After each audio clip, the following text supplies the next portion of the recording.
Welcome to Ring of Fire. I'm Mike Papantonio. Coming up on today's show, we'll find out how Republicans have made Congress even dumber and how that's hurting public policy.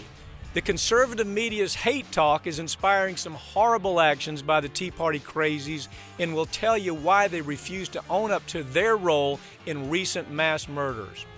We'll tell you why groups like the U.S. Chamber of Commerce are fighting a war against American workers. We have all that and more coming up. Right now, though, remember, you just stepped in to the Ring of Fire. You can't change Washington from the inside. You can only change it from the outside. Grand jury secrecy rules. For political gain. The press can find out. That has nothing to do with politics, but go ahead. It wouldn't bother me. Oops.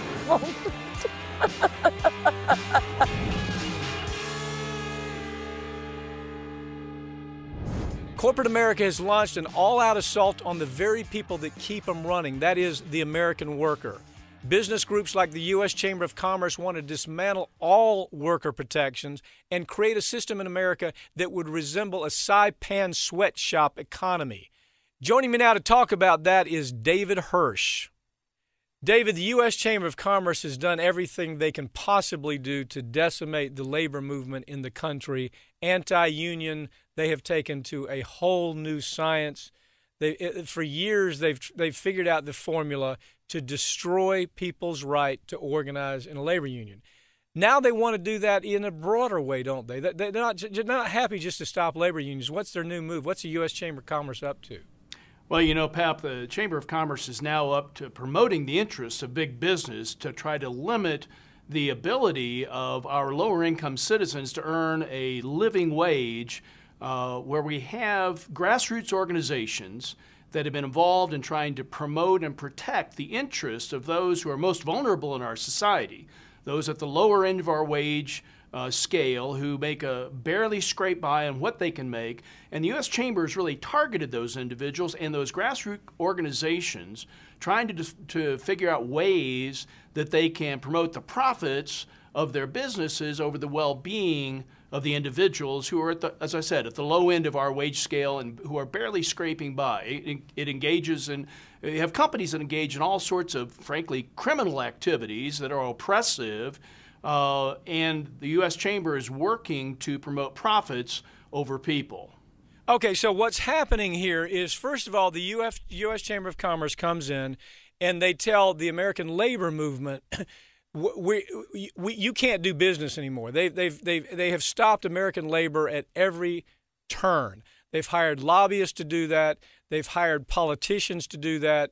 Their influence in Congress has been overwhelming. You have an administration that has been very, very slow to do anything to help the labor movement, even when they need it. Coming off of another administration, the Bush administration, that did everything they could do to overtly destroy the labor movement in America. But so now they're saying that these people that work for McDonald's, for example, or Walmart, that are going to the streets and saying, "Damn it, you're stealing wages from us." Literally, it's called wage theft. You're engaging in wage theft. You are putting us in impossible working situations, and we want to change all that. So they go to the streets, and so now the U.S. Chamber of Commerce says, "Okay, one down, one to go.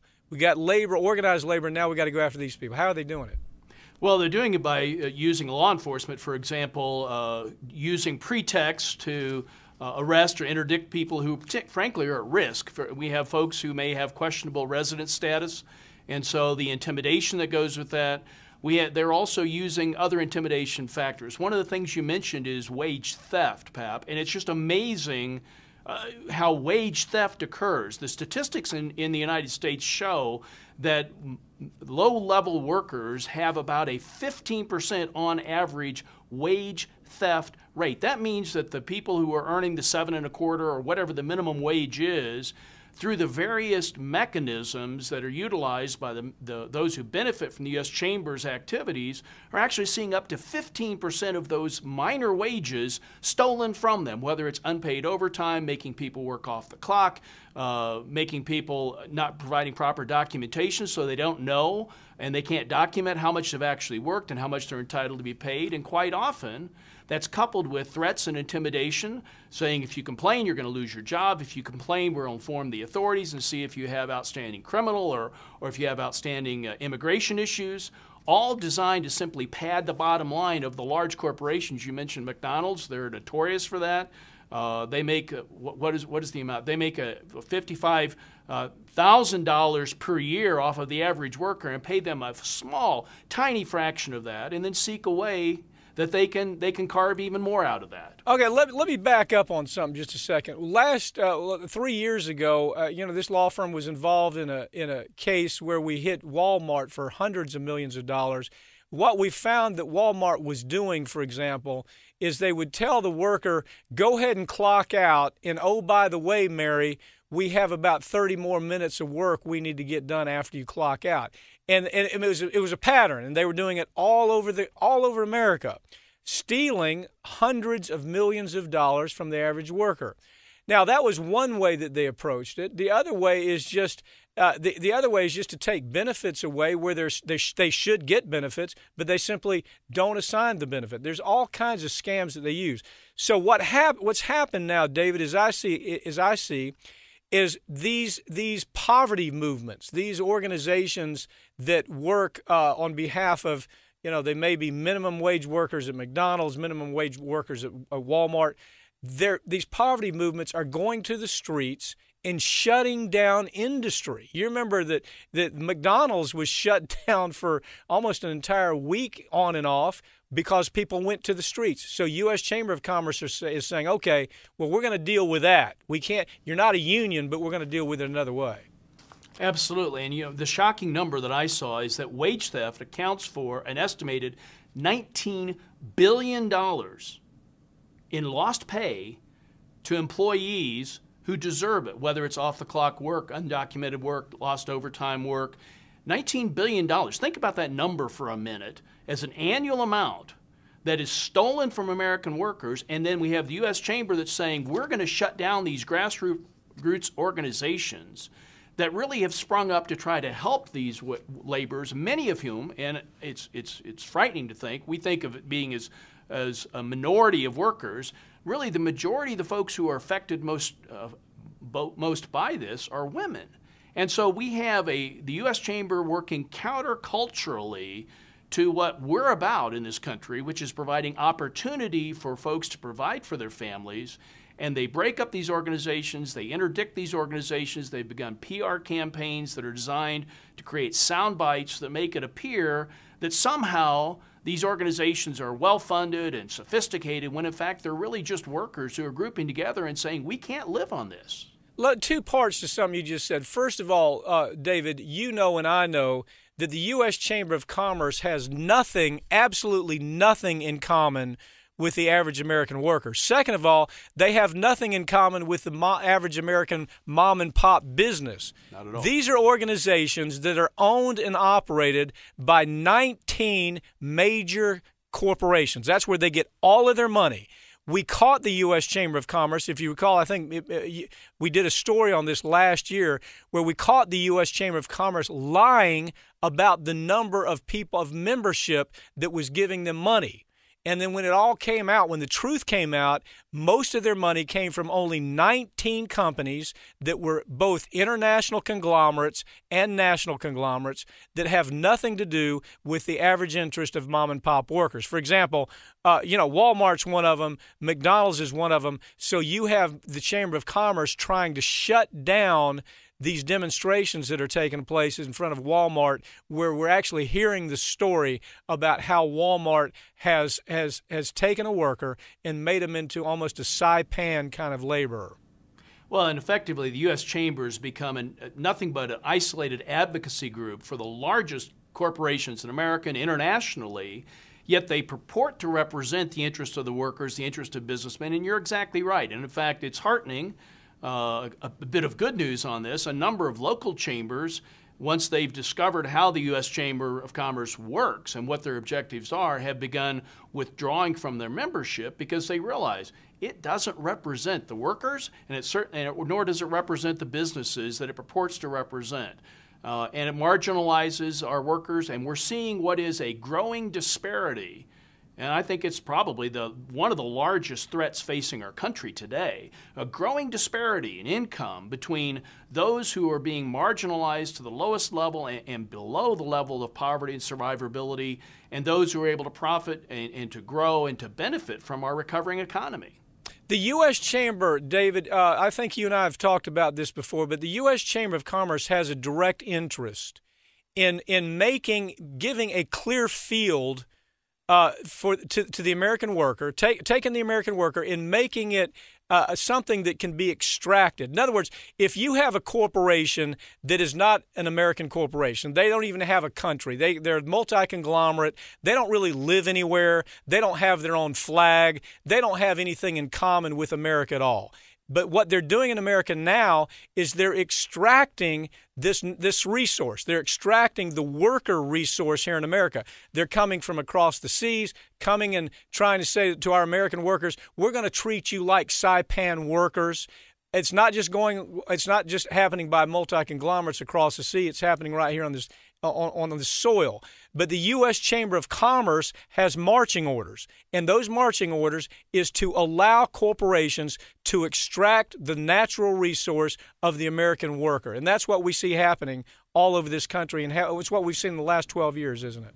Absolutely. And you know, one of the most frightening revelations that I have discovered in researching this is that the International Trade Union Confederation did an assessment of how countries, this goes to your point about this is not an American value, how countries rank on their commitment to workers' rights, with 5 being the worst. If you score 5, that's the worst rank you can get. I was shocked and saddened to find out that America ranks with a 4, along with countries like the Congo, Haiti, Pakistan, Iraq, Iran. They all scored 4s, and we actually did worse. We had a lower score on worker protection and interest protection than places like Bulgaria, Ethiopia, Mozambique. It's shocking what the Chamber has done to the quality of protection for our workers here in the United States in order to level that playing field for the multinational corporations that, as you say, are really profiting off of our resource, which are our workers and their productivity. And well, David, it's not an American value. They used to have to go to places like Saipan in India. You'd have a multi-conglomerate or you'd have an American corporation go to Saipan in India. Well, just think of it this way. Now they don't even have to leave the country in their Gulfstream jets. They just stay right here. U.S. Chamber of Commerce is their mouthpiece. U.S. Chamber of Commerce is the thug that's accomplishing what they want to have accomplished here in the United States, isn't it? It absolutely is. And one of the tools the U.S. Chamber is using, Pap, which is amazing to me, that illustrates this point, is they are working hard to prevent cities and localities from adjusting the minimum wage requirement to meet their own local requirements. So, for example, if a city has, as like San Jose did, they have an assessment that they really need to raise their minimum wage in order to promote the well-being of their town, their city, the locality. The U.S. Chamber is working hard across the nation to pass laws that would prohibit the cities from being responsive to the needs of its citizens, because that advocates for the best interest of the U.S. Chamber's members, regardless of how it affects the local populace. And we've seen that a lot in the local press. Well, it's happening in Florida, where you have municipalities that say we want a standard of living that works, and they're taking that away from the average worker. David, thank you for joining me. Okay. Pap, it's a pleasure as always. Thank you, sir. Bye-bye.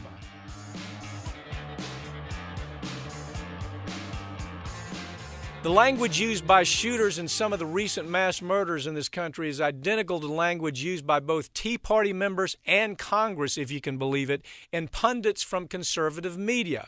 There's no question that their rhetoric is inspiring some of these horrible tragedies. I have blogger and author Chauncey DeVega with me to explain what's happening.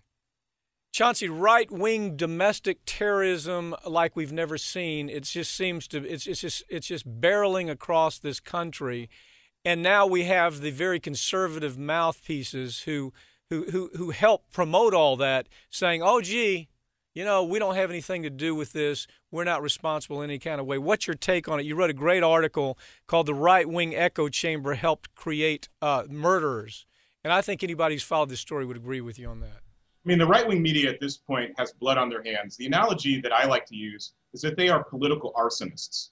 They are giving folks the matches and giving them the explosives, and they're setting fires, and they turn their back, and they say, oh my God, how did this happen? I'm going to speak very clearly and directly because, as we like to do, when you connect the dots, the pattern is painfully apparent. From the abortion center killer, who was basically encouraged by Bill O'Reilly, to Glenn Beck, who was quite literally said that you should shoot people in the head, and that resulted in the Tides Foundation shooter, who, thank goodness, was stopped at the last minute. We have the Atlanta courthouse shooting and attempted bombing, which the police disrupted. We have this monster, this white welfare king, Cliven Bundy, who is basically a creation of Fox News, who dares to suggest that he is some sort of patriot. And now we have these Las Vegas white supremacist shooters. And I'm going to speak very clearly and directly so folks understand how serious this is. We need to understand these shootings in the context of the right-wing hate machine. And if you want to understand how they lie, obfuscate, misdirect the public, you need to read Joseph Goebbels, who was the Nazi propaganda minister. He basically laid out very clearly and directly everything that the right-wing media is doing to, number one, lie about right-wing domestic terrorism and to create an alternate reality for their viewers. As we go down this list, one thing that we cannot avoid, and that is we have to be very honest about the fact that in the old, just 15 years ago, Chauncey, this was fringe crazy talk that no credible politician would put their name on.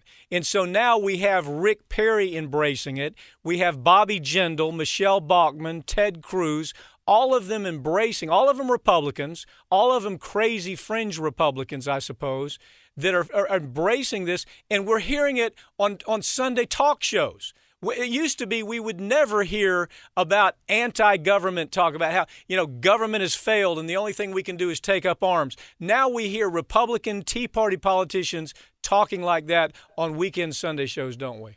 Yes, we do. And what happens when you actually have folks who are elected to government, like the Republican Tea Party GOP, who actually believe that government should be made into a baby that's so weak you can drown it in the bathtub? And it's not a coincidence that with the election of the country's first black president, that we have these right-wing Tea Party types waving Confederate flags, what are really the American swastika, talking about picking up guns. Imagine that, picking up guns and fighting federal authority. And there's an important point that has to be called out when we think about hypocrisy here. If there were a group of Muslim Americans or black or brown folks like Cliven Bundy or elsewhere picking up guns, threatening federal authority, they would be dead before they even thought about pulling the trigger. So we have the right-wing media who are actually enabling sedition and domestic terrorism. And again, as you said, our government is broken, and we have some new research on this about how polarized our political environment is. Nothing can get done from unemployment to filibustering. We can't serve the common good because the Republican Party and the right-wing media have created an environment where political obstructionism is rewarded. Well, I mean, look, we can just go down the list, can't we, and figure out the times that we've heard this crazy talk result in death. Yep. I mean, look, we went back and we looked at it's more than a dozen police officers have been killed directly relating to some cat who's anti-government. Now, he may say I'm anti-Obama, but he's anti-government in all respects. He doesn't want an IRS, for example. The guy that flew his airplane into the federal building, the IRS building, he doesn't want government. So what he does is he takes it in his own hands. He tries to kill himself and as many people as he can because of his anti-government stance. Where is the anti-government coming from? It's coming directly from the people who used to be responsible statesmen, who used to have to stand up in front of a camera and talk like a responsible, intelligent intellectual. But now we've dumbed them down to we actually have a Rick Perry. We've dumbed them down to the level of Michelle Bachmann or Sarah Palin that we regard as being worthy of putting on Sunday TV. And then the folks on Sunday TV say, what in the hell happened? Why are we killing each other? Isn't that kind of how this is playing itself out? Absolutely. You have the right-wing media. You have a confederacy of dunces.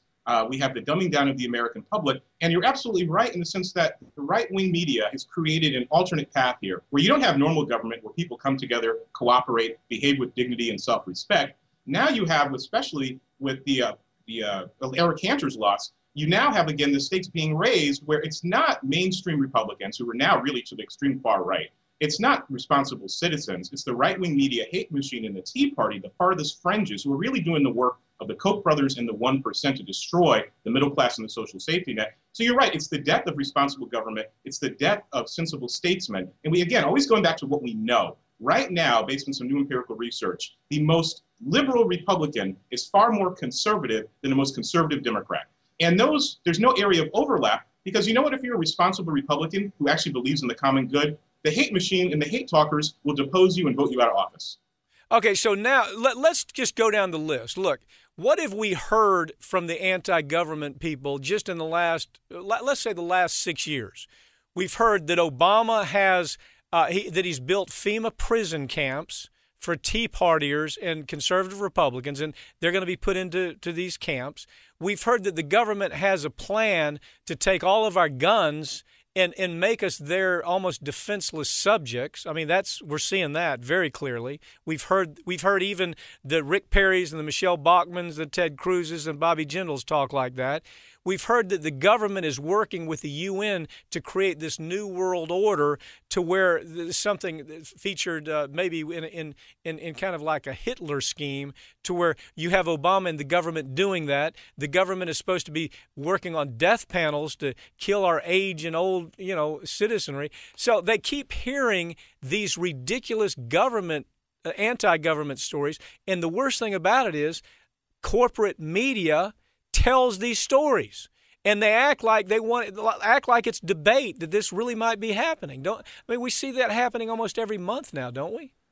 Absolutely. I mean, the Southern Poverty Law Center had a wonderful list, very detailed, of the fact that more Americans have been killed by right-wing domestic terrorists since 9/11 than by political Islamicists. And there's another concept folks need to think about. It's called stochastic terrorism, where it's not that these right-wing domestic terrorists are random events. That's the way it looks on the surface. This is actually a function of a narrative in an echo chamber that is created in alternate reality that valorizes anti-government speech, gun violence, and this belief, again, we can't leave out the fact that all this stuff is coming out when you have a black man who's president, and you have a bunch of folks who, quite frankly, are either members of a white identity party in the Republican Party, and I've written for Salon in my own site at Chauncey DeVega.com about this, or at the very extreme are overt white supremacists. So in an era where racism and conservatism are one and the same, they've overlapped, they're fully together at this point, and you have this anti-government hate talk, and you have this sort of gun fetishizing, it's a formula and a recipe for disaster. And as you said, they plant the explosives, they give the arsonists the fire and the fuel, the bomb goes off, and they say, woe is me.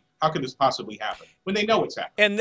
And then, Chauncey, we even see them trying to deny there's any connection between the Tea Party and these last radicals that killed 2 innocent policemen. We know that it was directly related. They laid a Tea Party flag on top of the body, for God's sakes. They said that the revolution has begun.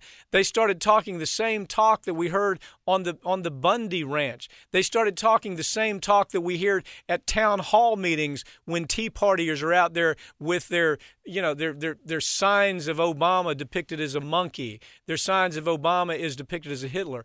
Isn't one thing that's really agonizing is how stupid, how intellectually flawed the analysis is. You actually have right-wingers trying to say that the liberal movement, the social movement, is equivalent to fascism that we saw in Germany. It's almost like they never got an education. Nobody taught them in school the difference between fascism and socialism. And they really have become that stupid that you can't even carry on a conversation about how ridiculous their analogy is. They're political troglodytes. We have to be careful. It's not just that they're low-hanging fruit or low-information voters. We know that actually watching Fox News and the right-wing media actually makes you more detached from reality. You're better off not watching if you actually want to understand current events. But this is intentional. Going back to Goebbels' points in Nazi Germany, you create disinformation. The right-wing hate talkers and the right-wing echo chamber have given these people an alternate reality on everything from climate change to the economy to international relations. They'd rather sit up there and talk about fictitious scandals and make things up out of whole cloth than deal with the reality of actually what's going on in this country. So yes, they're ignorant, but their ignorance has been subsidized, aided, and abetted by the right-wing echo chamber to do the work of the corporatocracy and the 1%. But we've rarely seen it to where that it all flows from the very top. We've rarely seen it to where you have a Congress, for example, that is deemed one of the least informed, one of, I guess the simple word is the most stupid Congress that we've had in at least our lifetime. I mean, that's how people regard this Congress. They don't just talk about how dysfunctional they are. They talk about how stupid they are, how intellectually flawed they are. And so if you start there and you say the trickle down takes place to the average guy that's simply watching Fox News, this is a system that perpetuates that kind of craziness that we see playing itself out almost every day in the streets.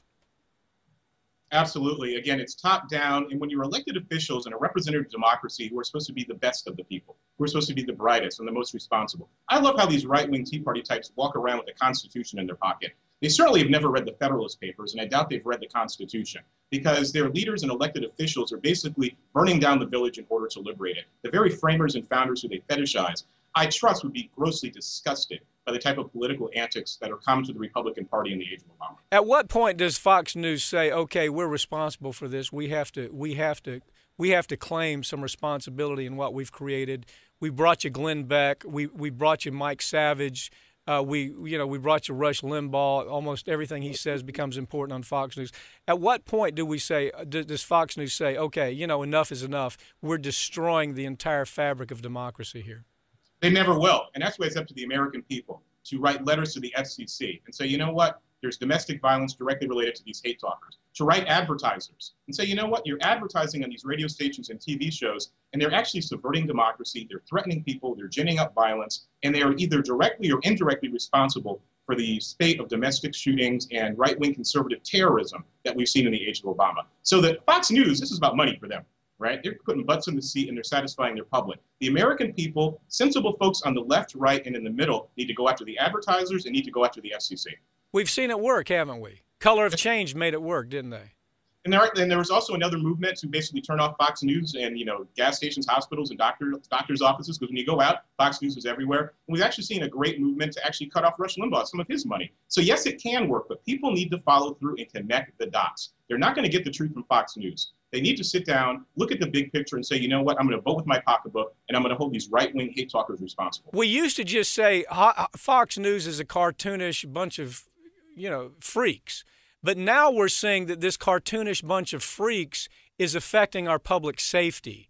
And that's why we probably ought to pay a little closer attention to what Fox News does when they perpetuate this kind of hate talk that results in officers, innocent people being murdered, officers being murdered in cold blood, and then the proclamation being, we did that because we're anti-government.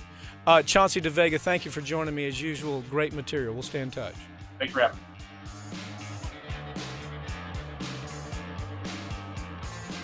If you feel like our congressional leaders today seem a little more dull than their predecessors, well, you got that right. In fact, Republicans developed a plan almost 20 years ago to help make every institution in Washington just a little more stupid.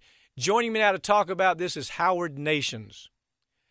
Howard, we have a Congress that has been dumbed down to the place, honestly, where it's not just that people think they're a bad Congress because they appear to be.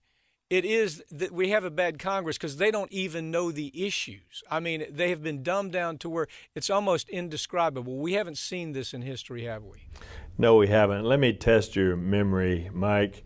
Do you remember how Congress used to work? You had committee chairs with seniority who had experience, who knew how to run things. You had professional staffs of the committees, lawyers, investigators, economists who worked for the committees. You had legislative support staffs who were auditors and analysts and experts in given fields, such as climate change. They worked with the GAO, which is the Government Accountability Office, and the Congressional Research Service, and the OTA, which was the Office of Technology Assessment. They were nonpartisan. They generated decades of bipartisan information for both Republicans and Democrats, and we had a thing called compromise. Politics, okay, let me ask you something. Politics was defined as the art of compromise, There was a fabulous article, and I think that's the article I want to talk about. A fellow by the name of Paul Glastris wrote The Big Lobotomy. Right.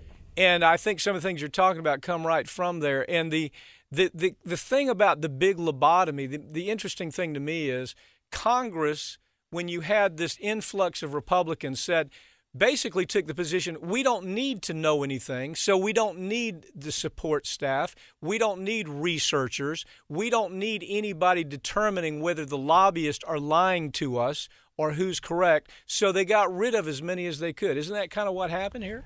Well, they got rid of as many as they could, and there was also, the work still had to be done. So there was a major, major power shift to the very lobbyists that they were supposed to be maintaining oversight on and investigating. But their goal, this was engineered by conservatives, their goal was small government. And if they make government fail, what we have to understand is that if you want government to fail so that it looks bad to the American public, that serves the conservative cause. You know, Republicans have shown that they can get elected, but they can't govern. Their legislative skills limited primarily to redistricting. And their major goals of the Senate minority last year before the election was, you remember what they said? No, it wasn't about cutting taxes or cutting deficits. It was about defeating Obama. The legislative goals of the House do not pass anything. So that's what it's all been about since 1995, really. Oh, okay, so it was safe for them to get away. In other words, when a bill would come before Congress that was an important bill, they would have a neutral arbitrator, researchers, saying who is telling us the truth about the facts and who's lying to us about the facts. Right. They would have lobbyists come to Congress. Lobbyists would simply make things up. They would create just absolutely fantasy stories. And then somebody had to say, no, this is a fantasy story because we did the research and here it is. Now Congress said, when the Republicans came into office, we don't need any of that. We don't care to know whether somebody's lying to us. Wasn't that the evolution of things here? It really was. It started with Gingrich's contract on America back in 1995. He came in with 73 new right-wing Republicans. His immediate action was to cut the professional staff by a third, to cut the legislative staff by a third, and to kill off the Office of Technology Assessment. Why would you possibly need that? Then he dismantled the committee structure, centralized power completely in Gingrich himself. And what's interesting was what happened to the work, what happened to the policy development and research and number crunching and things of that nature. It was moved out to the lobbyist. There was a power shift where they sent it out to think tanks that were backed by Rove and the Koch brothers. They sent it out to trade associations. In other words, they knew what the results was going to be. They said, right. We don't need neutral research here. All we need to do is send it out to the Heritage Foundation, right. and which is governed and created by the Koch brothers and every other right-wing billionaire inheritance baby in America. Send it out to those people, and when they send the material back, we're going to know that we're going to agree with it. And so there was no real effort to figure out what's truthful or what's not truthful. I mean, and that's where we are today, isn't it? On the issues like climate change. They only want to listen to the people they subcontract with. Absolutely. Their idea now is to send it out to the think tanks and then for a foregone conclusion that they're looking for to support their own positions that they come in with. But fundamentally, it's a total power shift to the lobbyist. Even the lobbyists are even in a position now where there was an article in the New York Times in May about the bill that was to exempt derivatives largely from the effects of the Dodd-Frank.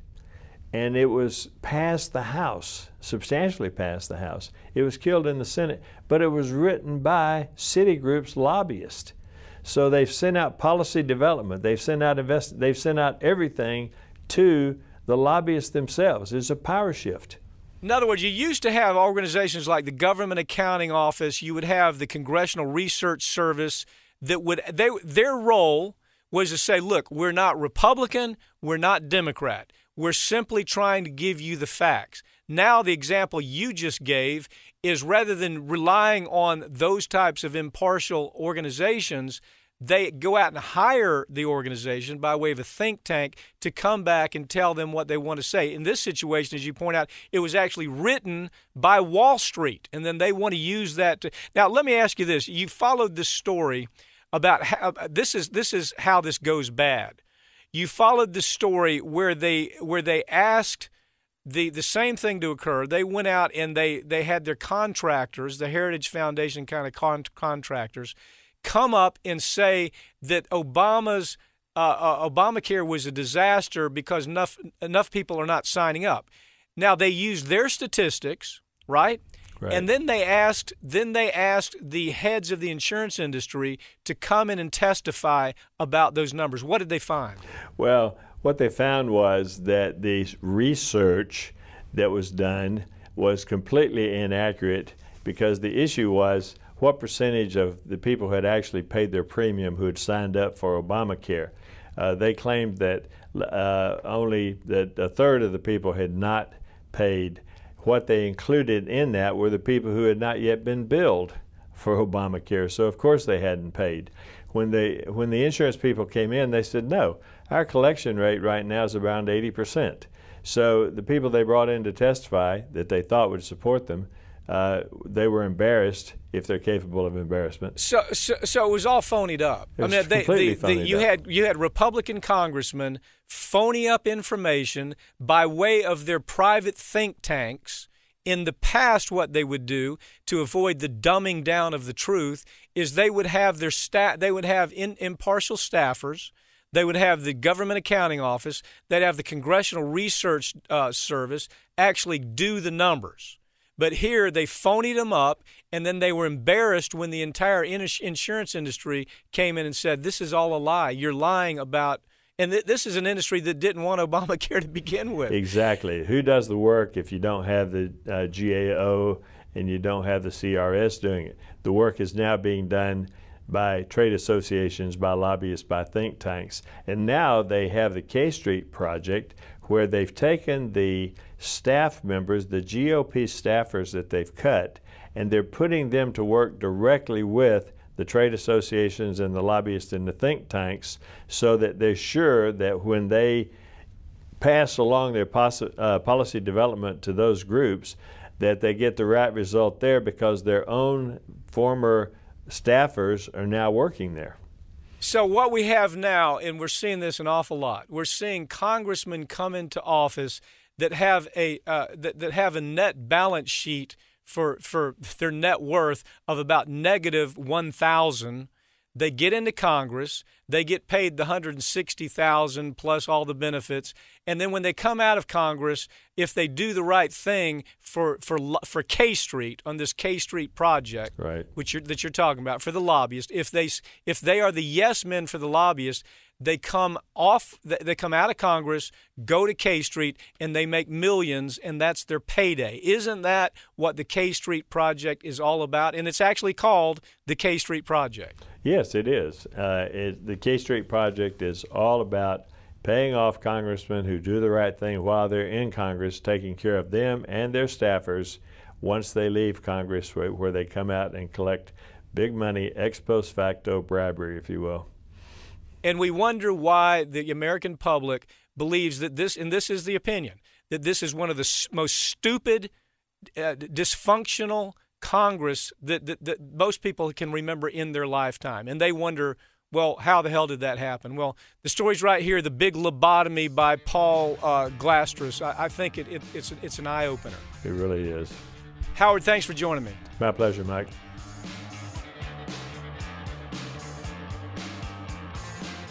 The media is recently buzzing with news about the Veterans Administration and how it's forcing patients to wait as long as 6 months to receive care. It's an ugly, ugly story. But if you think back to about 10 years ago, this exact same thing was happening and no one was paying attention. Joining me now to talk about the history of the VA's problem is David Haynes. You know, David, for years they've been talking about the idea of how dysfunctional the VA is, how dysfunctional being able to go there and get medical care really is. I mean, it's almost like a standing joke. The truth is, though, it's not a joke. People are dying because of the dysfunctional nature of the Veterans Administration medical care, aren't they? It's true, Pap. I mean, it's a real tragedy for service members who've given so much and sacrificed for our freedom and around the country to come home, and we're not taking care of them and doing right by them. And they're just basically just taking a number and standing in line for months and sometimes years. It's a real tragedy, and lives have been lost because of it. Well, I mean, if you really analyze where all this started, obviously this administration is somewhat responsible, but it started with George Bush. I mean, people don't you have to lay blame where the blame is. That's right. That was an administration that started cutting and cutting and cutting everything he could with the VA, didn't he?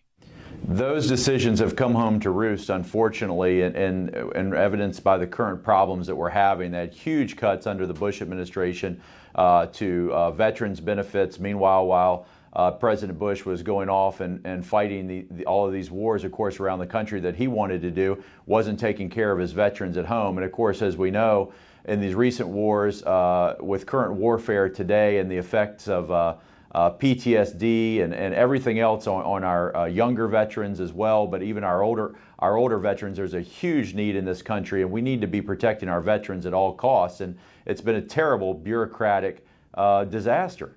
Lay it out for us. How bad was it? Well, now it first came out of Phoenix, of course, is where the story broke. And we had whistleblowers and individuals coming forward, of course. And now it seems like every couple of days we learn about a new city, a new VA hospital. It's ranging. It's not limited to Phoenix, as the administration initially said. It's nationwide. This was a systemic problem. We have problems at least 10 or 12 VAs around the country, from Hampton to Walter Reed, Tennessee, and so forth. And what we have is veterans who have been waiting on lists for months and months and not getting the needed care that they need. And we now know that well over 100 veterans died as a result of being denied this care. Okay, why were they on a list? Why did they not get care? Did somebody game the system? What happened here? And that's exactly right. This seems to be an example of bureaucratic mismanagement. And here we're trying. Apparently, what was happening is there were incentives to try to book veterans within a 14-day window, which was really impossible under the current system. And there were cash incentives, by the way, for these VA employees. So what they did is they definitely did begin to game the system to try to make more money for themselves, and they created these secret lists that were off books, where we have tens and tens of thousands of veterans who are simply just waiting to get care. Meanwhile, while cancers are going undiagnosed, vascular problems are developing into amputations, and our firm is investigating these cases actively. Okay, so what you had is you have people that should be able to get care through the VA, believing that the VA administration is actually trying to set an appointment date for them. But that's a lie, isn't it? There is nobody there trying to set an appointment date. So they're out there with something that could be life-threatening, maybe a cancer, maybe a melanoma that they want to have treated, and they're sitting out there for months and months believing that somebody's trying to get them in for care. It's hard to believe that our veterans are being treated like this, and they're just being, kicked to the curb, kicked to the side, almost, well, here, it's just free government health care. You'll get it when you get it, if you get it. And that's simply not fair. We owe our veterans better. We make a commitment to them when they sacrifice and are willing to risk their lives, that when they come back home, we're going to take care of them as they age, as other problems develop, and as I said, PTSD and other things which are occurring and they're bringing back from Iraq or the Middle East or other battlefields with them.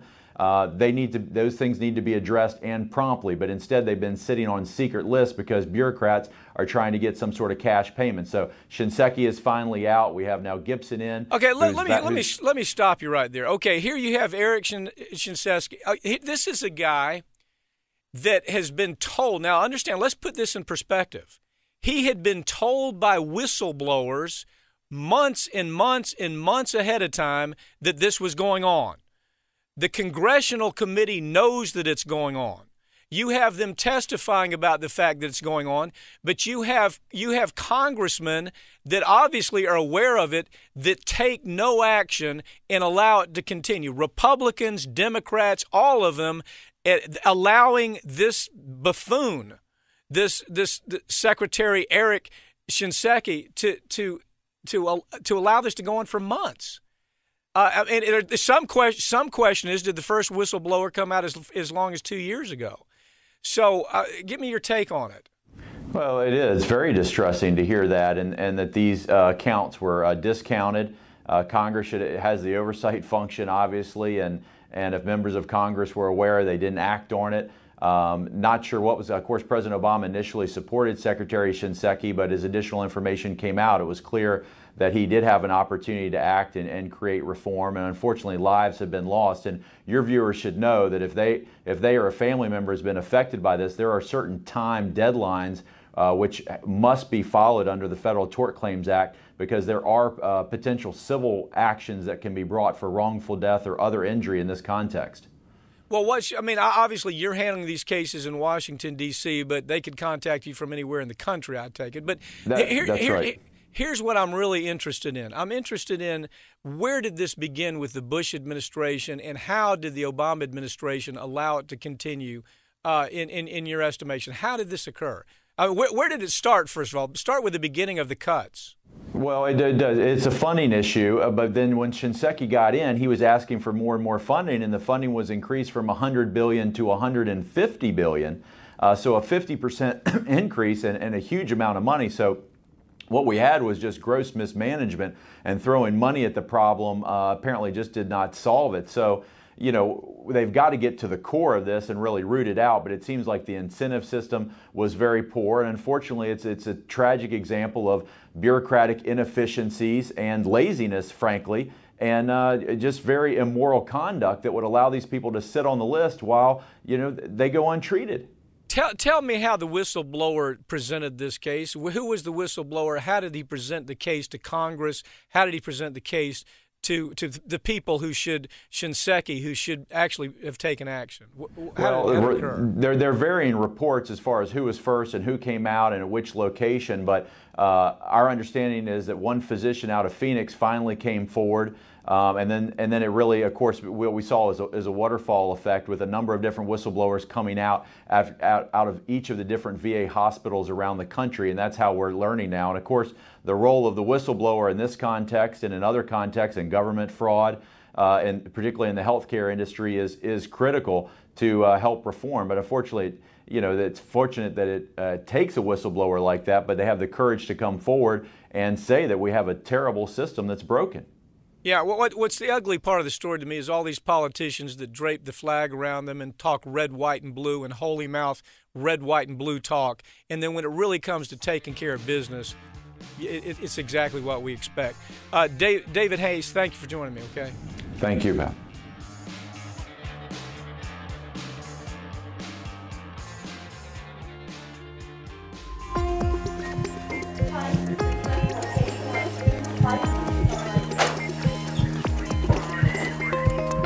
Drug companies are no longer driven by a desire to heal. They're solely driven by profit, and that greed is helping to put some very dangerous drugs on the market. Joining me now to talk about some of the most dangerous drugs that are in the hands of consumers right now is attorney Ned McWilliams. Ned McWilliams, another drug out there killing Americans. FDA, just the same story. FDA dropping the ball, FDA not doing their job. And now we have another product that has potential to kill thousands of Americans. Xarelto, tell us about it. Yeah, it's another one of these drugs that the FDA is quick to approve for atrial fibrillation. That's causing not the potential to cause thousands of deaths, but it is causing and has caused thousands of deaths. It's another one of these drugs. It's a race to the market to get a drug that doesn't require a monitoring of the blood, which is what everyone thinks they need as an alternative to warfarin. And really what they're not telling folks is that if they did monitor the blood, they could be saving lots of these lives as opposed to causing all these unnecessarily lost lives. Ned, explain what kind of drug this is. It's called the new or novel oral anticoagulants. There's Eliquis is in the same class, Pradaxa, Xarelto, and there's even a new fourth one that's coming down the pike.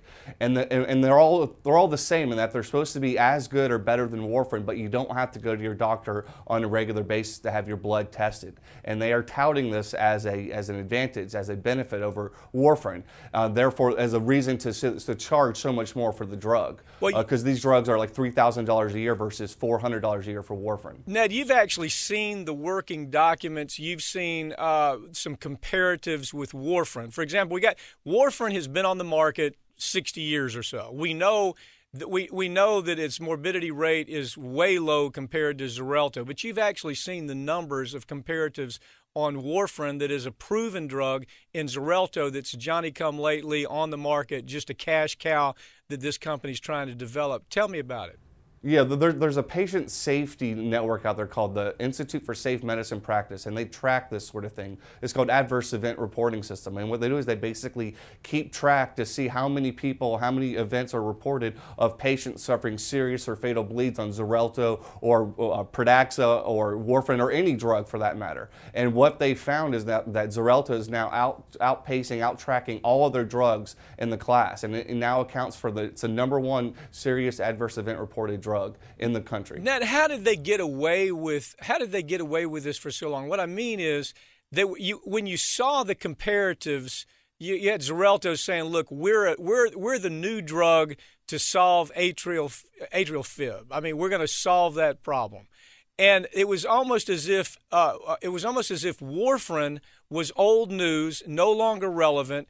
And then they come out with comparatives that look like it's a safer drug. How do they do that and have the FDA not catch those kinds of things? It's inexcusable. I don't know what the explanation is, but it's sitting right there. I mean, the fact that we're able to see it so easily, the FDA should have been able to see it as easily. I mean, the fact of the matter is their clinical trial did not establish efficacy for this drug. It's because what it is, it's called a head-to-head trial. So what you do is you compare the number of bleeds and strokes with the new drug with the number of bleeds and strokes that you saw with the time-tested warfarin. And what they found was the numbers were about the same. But the thing about warfarin is that it's all about how you manage it. Warfarin it's not as simple as you just take the medicine and you forget it. You have to manage the patients. You have to make sure they're not taking interfering foods or other drugs. And there's a way to measure it. It's called time in therapeutic range. And the time in therapeutic range for the warfarin patients in the Xarelto clinical trial was abysmal. It was terrible. It was in the 50% range. So any drug is going to look good compared to that. Okay, so you have Xarelto come on the market. You have the Madison Avenue type saying, "Gee, this is the best drug because A, you don't have to monitor. And if you don't have to monitor, there's going to be better patient cooperation. If you don't have to monitor, patients are going to be more willing to use the drug," which is nonsense. I mean, if right. you... I don't know if you've seen the commercial recently, Pat, but the way they're really preying on people now is they're saying, "Oh, now you can finally go to Europe for the summer. You don't have to be stuck in the museums." That's a Xarelto commercial I saw just this weekend. Well, okay, so the idea is we're seeing all the drug companies basically take the decision-making away from the doctor, and what they're doing with the direct-to-consumer marketing is they're brainwashing the patient to then go to the doctor and ask for these medicines. In other words, it's a complete reversal.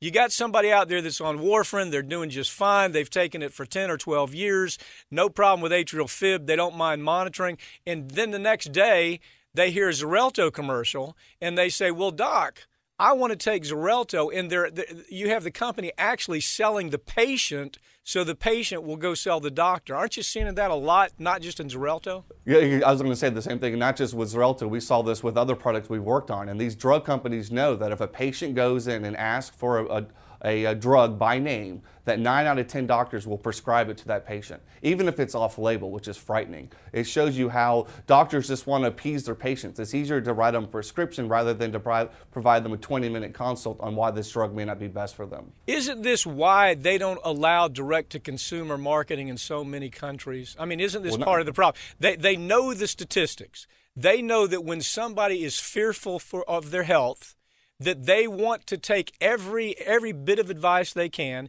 sometimes contrary to the doctor's advice, because, look, they sit in front of a television set, they see a 30-second spot. The spot says, "This is the solution. Go tell your doctor you want this and you're going to be well. That shouldn't be allowed in this country, just like it's not allowed in so many other countries. It's not just so many countries. I believe the United States and New Zealand are the only countries in the world that allow direct-to-consumer advertising. And I know just from speaking with professionals around the world, they think it's just such an odd system we have here that they're able to market these drugs to individual patients who really don't have the right or the power to decide whether or not they take them. It's up to the doctor. It's a doctor who has to write the prescription, but clearly that shows you the power of the patient, because otherwise why would they spend hundreds of millions of dollars advertising? One reason they're trying to kick the doctor out of the decision making, we saw in a case you and I handled last year on Yaz. Yaz was a birth control.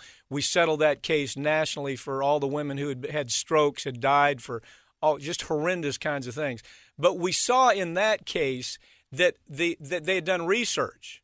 And they understand if they can scare the hell out of the patient, then that patient will do whatever it takes to demand from the doctor that they they get that medication. Plus, we also saw the second part of that. The second part was the company wasn't even telling the truth to the doctor about how dangerous the product was. Right. It's disease mongering. Like what we saw with Yaz is they invent a disease. They call it disease state awareness. So really what they are, they're inventing a disease. Like erectile dysfunction wasn't a real disease, but until they had a medicine to sell you to treat it. And the same thing is true with premenstrual dysphoric disorder, which is what they did with Yaz, and similar to what they're doing with right now with atrial fibrillation drugs. Lots of these patients that are on Xarelto, Eliquis, they would be just fine and actually much safer if they just took aspirin. They don't even need to be on warfarin. They could just be on aspirin. But they've convinced this larger group of people that they need treatment and they need to go to their doctor right away. Otherwise, like you said, they put the fear of God in them. It is fear-mongering at its worst, and the Xarelto product is Exhibit A. I would advise people they need to go back to the doctor and ask about Xarelto again. The numbers I'm seeing are staggering, and they're scary. Ned McWilliams, thank you for joining me, okay? Thanks, Pat.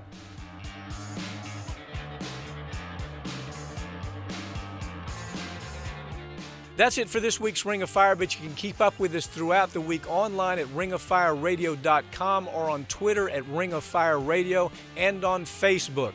I'm Mike Papantonio. We'll see you next week right here on Ring of Fire.